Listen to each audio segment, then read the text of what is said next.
пея. Точно така. Ако Иван че пее, какво ще каже? Мот, да мотне. Кажи ми сега, какво време глагола ще контролам? Бъдеще...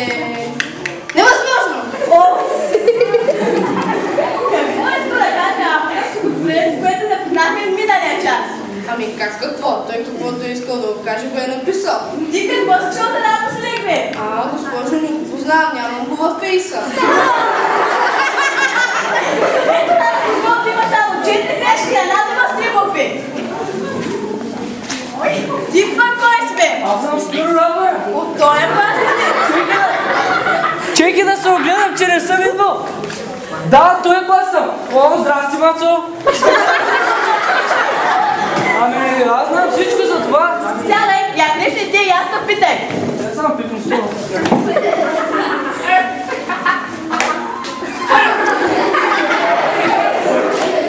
Кажи. Госпожо, вие когато сте се родили, каква сте били? Ами, мъж или жена, просто това не ми е ясно. Сядай, папай. Ти. Сега учи ли си математика? И да, и не. Какво е това и дай ми? Да, не съм учил. Сядай. Кажете, госпожо.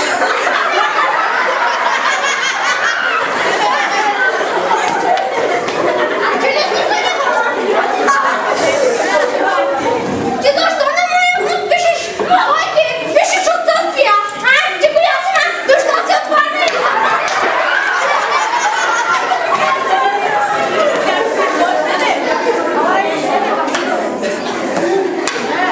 Той ли бе, Спиро?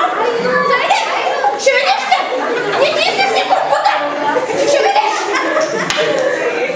Нещо на училище как Португал. Къде как има?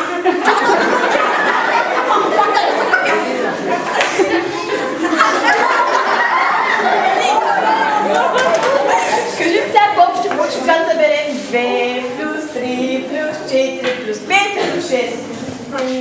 Отговора. Сядай. Ти. Да. Колко ще пушам там два зайка и още два и още два? 7. Не е ясно. Айде сега там и още две и още две. Колко ще пушам? 6 имам. Точно така. Ай сега там два зайка и още два и още два. Колко ще има? 7. Как се не бе? Защо? Имам един заедно къщи, госпожо. Хайде сега всички си взимайте чантичките си и отивайте при зайците си, че ви пична. Ао, всички, първо гледайте за последния път, аз напускам.